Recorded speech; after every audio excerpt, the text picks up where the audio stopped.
like the ceiling can't hold us. Like the ceiling can't hold us. Return to the Mac. Get up what it is, what it does, what it is, what it isn't. Looking for a better way to get up out of bed instead of getting on the internet and checking a new hit. Get up.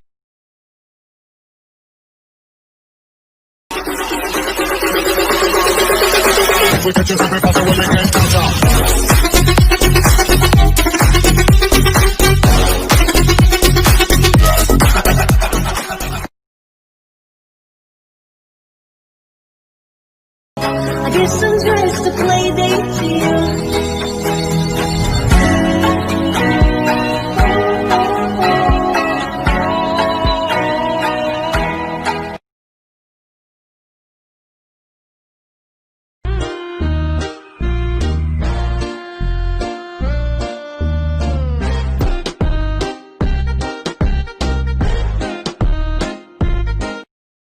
I really don't know why it's such a big deal, though.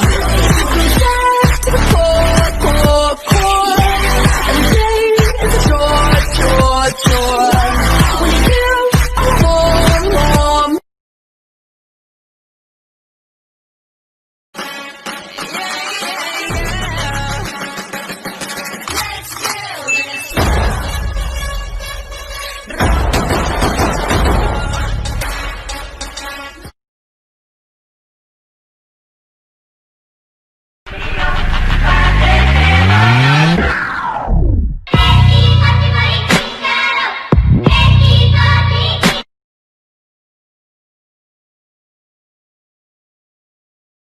Most of My Hero Academia fans know the popular theory of Dabi being a member of the Todoroki family, but there's another family-centric theory surrounding the hit anime series that has just as much merit. Of course, we're talking about the theory that All For One is in fact Izuka Midoriya's father. It sounds crazy at first, but it becomes more believable with each bit of evidence that comes to light. So, let's take a look, shall we?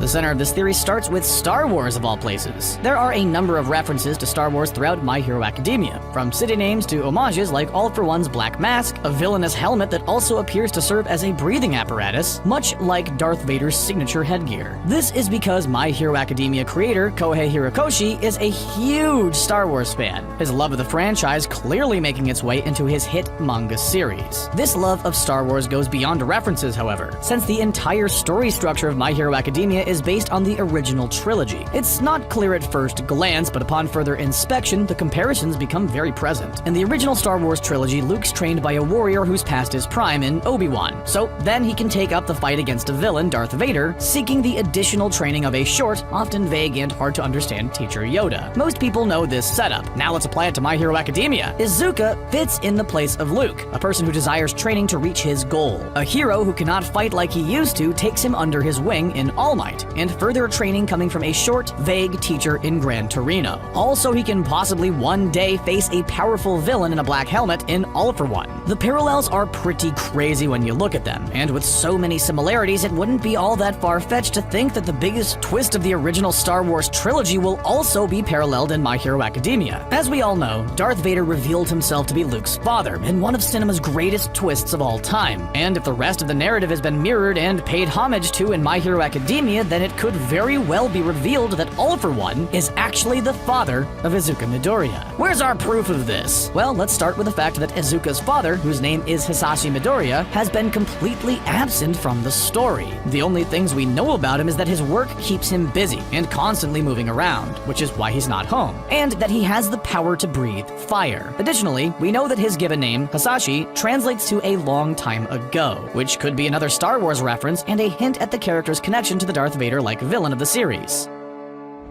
Beyond these details, we don't know much about Izuka's father, and it's this absence and lack of details that actually help fuel the theory that he is in fact All For One. How so? Well, the character's absence is a little strange. For one thing, there are no pictures of Hisashi around the Midoriya household, and beyond the first mention of him, there hasn't been any further reference to the character. Furthermore, Izuku's mother is a rather important figure in his life, and in the overall story. So the fact that Kohei Horikoshi would put Inko Midoriya in the spotlight but purposefully leave her husband out is rather suspicious and implies that there's something bigger going on if one parent is so important and the other is absent. This is arguably the weakest part of the theory, but it's just the beginning, as the possible reason for the absence of Izuku's father opens up another piece of evidence that might begin to convince naysayers that All For One is indeed Hisashi Midoriya. The entire point of All For One's character is that he has the power to steal the quirks of others, and with this power, he has amassed hundreds of quirks, making him the absolute strongest villain on the planet. With all the quirks he's collected over the years, it wouldn't be all that far-fetched that he acquired, say, a memory manipulation quirk, one that'd allow him to have a child with Inko Midoriya and then change her memories. If this is the case, then Inko Midoriya could have been manipulated by All For One into forgetting about the relationship and believing that she had a husband that was absent due to work.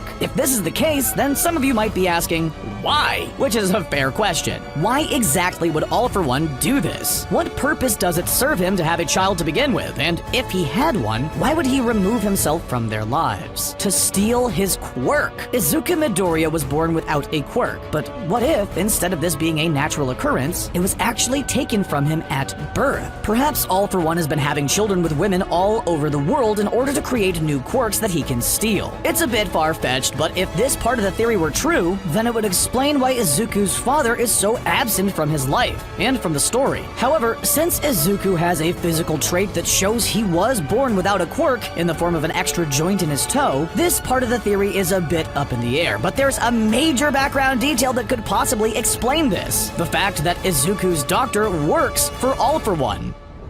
Look at the doctor that appears in this flashback. He has a mustache and unique-looking goggle-like glasses. Now, take a look at the doctor that has been tending to All For One's severe wounds. He also has a noticeable mustache and unique goggles. Could it be that the doctor who works for All For One also poses as the pediatrician that tends to all the offspring of All For One? If this was the case, it would explain a lot, and it makes this whole theory sound very, very convincing. So basically, it works like this. All For One's having kids to develop new quirks, or to power up the quirks of himself and the women he's having the kids with. Also, he can steal the quirks of the children when they're born. We imagine he's doing this with and to a number of secret families he has all over the country. Yes, we know it'd be super messed up if this was true. And in order to cover his tracks, he's done two things. Manipulate the women's memories and use this doctor to tell the children they were just born quirkless, using fake x-rays to back this up. If this is true, then it would be a pretty huge twist. Elaborate both within the context of the story and in terms of Harakashi's writing skill.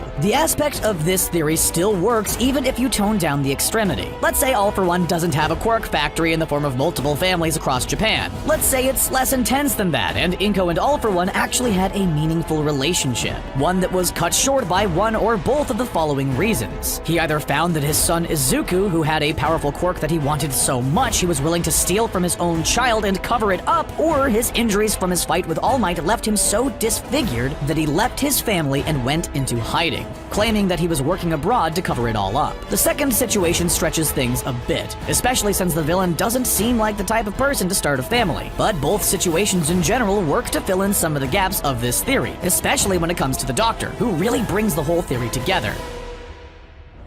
Izuku being the son of the world's greatest villain being trained by the world's greatest hero to become a great hero himself presents the perfect strong thematic contrast. And if this turns out to be the case, it'd create a fantastic twist. But that's only half of the equation, and Tomura Shigaraki is the other half. Many know that Shigaraki is the grandson of All Might's teacher and one of the previous users of One For All. Thus, the descendant of one of the world's greatest heroes became a villain. Knowing Horikoshi's writing style, it wouldn't be the craziest assumption to think that he would also make the son of the world's greatest villain destined to be a great hero. If this was the case, then there'd be another great thematic contrast between the two, both rejecting their heritage to carve out their own super-powered paths. All For One being Izuku's father sounds ridiculous, but then you think about it and it does seem possible that this is what Kohei Horikoshi is planning. After all, the guy loves Star Wars, and the classic twist of the films would fit in with his MO. Furthermore, Izuku's father being absent leaves a lot of questions up in in the air, all of which conveniently get answered by the concept of this theory. There's also the fact that the thematic contrast of having a major villain be the father of a great hero in training who fights a villain who's the descendant of a great hero would be powerful and deep, tying into the overall theme of Izuku's character that you can be more than what you start as, be it for good or for evil. And there you have it. That's all the evidence we have for this theory. But there's still one more thing to explore regarding it: how it would work for the story. From our perspective, we think it could be an interesting development to learn that Izuku's father has been All For One the whole time, and if it's revealed properly, it could be a great way to lead into a final arc. But it would definitely have to happen towards the end of the series, if there's a planned ending in mind. It would also serve to further the theme of the series, which, as we just mentioned, is the idea of not letting what you are determine who you are. It'd be the ultimate test for Izuku, a trial to show if he truly has escaped what he is to become who and what he's always wanted to be. A hero who rescues others with a smile and a powerful sense of justice. If Izuku finds out that he's the son of the world's greatest supervillain, then he might have a moment of doubt. A moment where he breaks down after realizing that he came from a man so bent on bringing chaos and acquiring power. But knowing Izuku, he'll fight through it and fight against All For One, ignoring his connection to him to fight for what he believes in: justice and protecting others.